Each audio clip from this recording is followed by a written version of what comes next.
انہوں نے مجھے دھکے مار کے باہر نکال دیا اور میں 5 گھنٹے تک روتی رہی گلی میں بیٹھ کے. میں نے کہا یہاں تو آج میں بچے لے کے جاؤں گی, یہاں پھر میری باڈی یہاں سے جائے گی. 1.5 سال کی تھی جب مجھے پولیو ہو گیا تھا. ٹائم ایسا بھی تھا کہ میری جیب میں 10 روپے بھی نہیں تھے اور 5 بچوں کو میں نے کھانا بھی دینا ہوتا تھا. وہ ٹائم میں بھول نہیں سکتی, لوگوں کی زیادتیاں اور لوگوں کے شارٹ کٹ دینا. میں نے ایک چھوٹا سا سلون بنایا ہے, فری آف کاسٹ بچیوں کو سکھاؤں گی.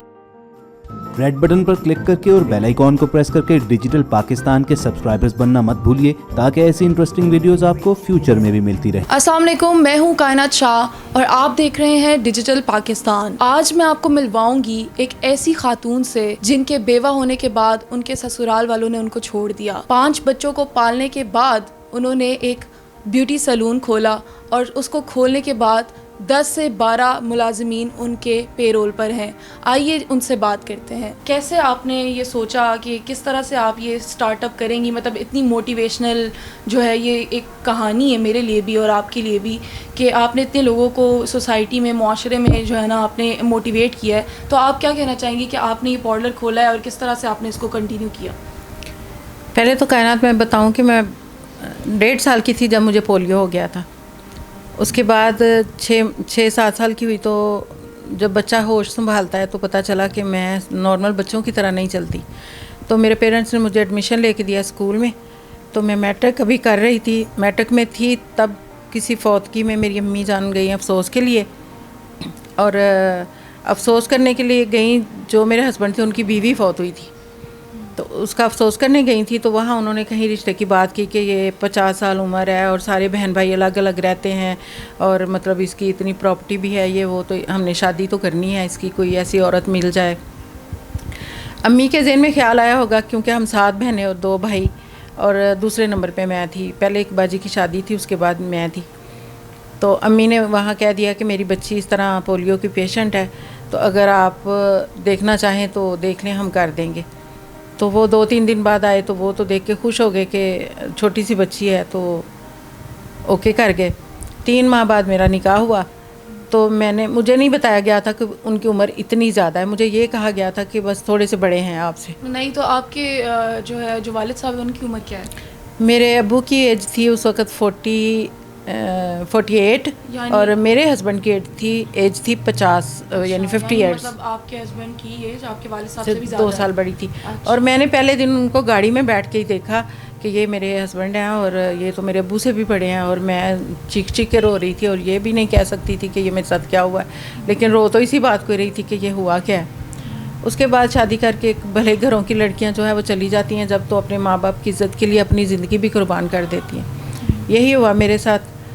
تو وہاں جا کے مطلب جو میرے دیوروں کے بچے تھے وہ بھی مجھ سے عمر میں بڑے تھے. کوئی چاچی کہتا تھا, کوئی وہ کیا کہتا تھا چاچی کہتے تھے, کوئی تائی کہتے تھے, اس طرح کے رشتے. تو مجھے سمجھ نہیں آتی تھی میں کیا کروں.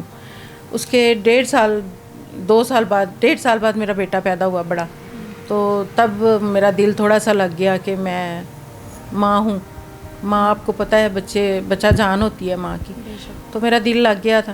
اس کے بعد پھر میں نے سوچ لیا تھا کہ جینا مرنا یہاں ہی ہے. آپ کے سسرال والے تھے وہ آپ کے ساتھ مطلب اچھا سلوک کرتے تھے یا مطلب کس طرح سے؟ سارے الگ الگ رہتے تھے, اپنے اپنے گھروں میں تھے, کوئی انٹرفیئر نہیں تھی ہماری. لیکن یہ ہے کہ جو میرے ہسبینڈ تھے وہ اپنے بہن بھائیوں کے ساتھ بہت ان کا تھا, اور میرے ساتھ اس طرح تھا کہ ان کی سوچ میچور تھی, وہ اپنی جگہ پہ رائٹ تھے.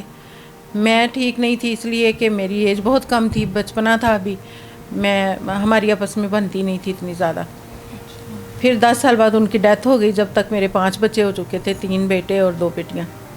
ان کی ڈیتھ کے بعد جب وہ زندہ تھے میو ہسپتال میں تھے, تب وہ آئے ہیں ٹیکس جمع کرانا ہے تو آپ باہر چلی جائیں ذرا, تو وہ کچھ سائن وغیرہ کرانے ہیں. تو میں بھی سمجھی شاید ٹیکس ہی جمع کرانا ہوگا. بعد میں پتہ چلا کہ انہوں نے پراپرٹی اپنے نام کرائی تھی. وہ پھر بعد میں مجھے پتہ چلا ان کی فوتگی کے بعد کہ یہ ہوا ہے. تو میں نے ان کو کہا نا کہ رجسٹری دیں, میرے زیورات دیں جو میرے ہسبینڈ نے آپ کے پاس رکھوائے تھے, کہ یہ بچی یہ سنبھال نہیں سکتی. تو وہ کہتے ہیں کون سے جائیداد, کون سے زیور اور کون سی پراپرٹی, کچھ بھی نہیں ہے تمہارا اور تم یعنی جاؤ. آپ کے لیے بڑا مشکل ہو گیا تھا کہ آپ اپنے بچوں کو مطلب ایک جگہ پہ لا کے, مطلب آپ لائی کیسے پھر آپ نے اپنے بچوں کو؟ پھر انہوں نے بچے بھی نہیں دے رہے تھے نا, وہ کہہ رہے تھے کہ بچے نہیں دینے, آپ چلی جاؤ. تو میں نے کہا میں تو بچے نہیں چھوڑنے والی. پھر انہوں نے مجھے دھکے مار کے باہر نکال دیا اور میں 5 گھنٹے تک روتی رہی گلی میں بیٹھ کے. میں نے کہا یہاں تو آج میں بچے لے کے جاؤں گی, یہاں پھر میری باڈی یہاں سے جائے گی. پھر کسی نے ان کو کہا نا کہ بچے دے دیں, کیوں بد دوائیں لے رہے ہیں, ایک تو وہ معذور ہے اور دوسری بچوں کی ماں ہے. کوئی جانور بھی ہو تو بچوں سے بہت پیار کرتا ہے, تو وہ تو ماں ہے. پھر انہوں نے بچے بھی نکال دیے باہر کے, جاؤ لے جاؤ. یہاں میں آئی, پھر میرے ساتھ ایک لڑکی نے کام سیکھا تھا جب میرے ہسبینڈ زندہ تھے, تب مجھے شوق تھا.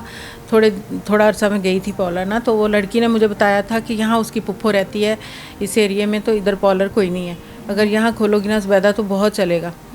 تو پھر میں یہاں آئی. کیا موٹیویشن ہے اب, مطلب آپ نے اتنا مطلب سوچ آپ کی تھی پارلر بنانے کی, آپ نے 10 سے 12 آپ کے جو ہے نا امپلائیز بھی رکھے ہوئے ہیں, تو ان کو آپ خود پے کرتی ہیں مطلب؟ الحمدللہ میرا پارلر تو بڑا رننگ میں, اس ایریے میں میرا پارلر سب سے بہتر جا رہا ہے اور بہت پرانا بھی ہے, کیونکہ اس وقت لوگوں کو پتہ ہی نہیں تھا پارلر کیا ہوتا ہے اس ایریا میں. میں نے کلائنٹ کو بڑی اسٹرگل کے بعد حاصل کیا. 6 ماہ تک تو کوئی کلائنٹ ہی نہیں آیا تھا, اور وہ جو میرے دن تھے نا اسٹرگل والے, وہ میں بھول نہیں سکتی ہوں.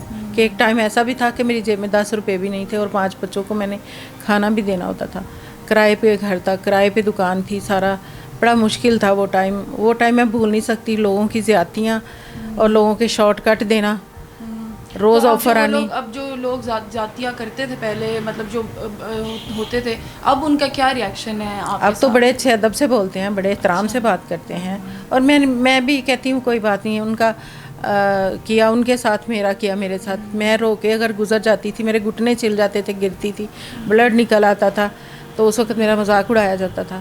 اور اب وہ مجھے کہتے ہیں آپ کیسی ہیں, میں کہتی ہوں الحمدللہ آپ ٹھیک ہو, میں ٹھیک.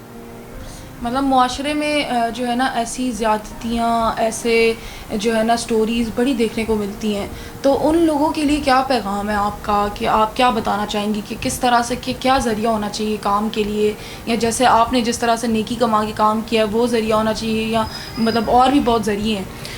میں بتا رہی ہوں کہ شارٹ کٹ دینے کے لیے تو بہت ساری عورتیں بھی ایسی آتی تھیں میرے پاس کہ کیا تم مصیبت میں پڑ گئی ہو, اس طرح کیسے بچے پال لو گی. لیکن میرے ذہن میں اللہ تعالیٰ نے ایسی کوئی بات ڈالی تھی کہ میں حق حلال کا نوالا ان کو دینا چاہتی تھی, اور اللہ نے مجھے اس قابل بنایا کہ میں ان کو حق حلال کھلایا ہے. اور آج میرے بچے سارے ماشاءاللہ بہت لائق ہیں اور پڑھے لکھے ہیں, اور سب کی شادیاں کر دی ہیں میں نے, اور یہ گھر بنایا میں نے, گاڑی لی ہے الحمدللہ. مجھے کوئی اب کوئی ایسی خواہش نہیں کہ جو پوری نہ ہوئی ہو, اور اب اللہ سے دعا ہے کہ اللہ پاک کوئی ایسا کام مجھ سے لے لے نیکی کا. تو آپ نے کوئی موٹیویشن, اب جیسے آپ نے پارلر بنایا ہے, تو آپ نے ایسی کوئی سوچا ہے کہ آپ کسی کو بچیوں کو سکھائیں گی بیوٹی کا کورس یا اس طرح کچھ؟ میں بتانا چاہتی ہوں کہ میں نے جو میرا رننگ میں پارلر ہے وہ میری بیٹی دبئی سے آئی تھی, اس کے ہینڈ اوور کر دیا ہے میں نے.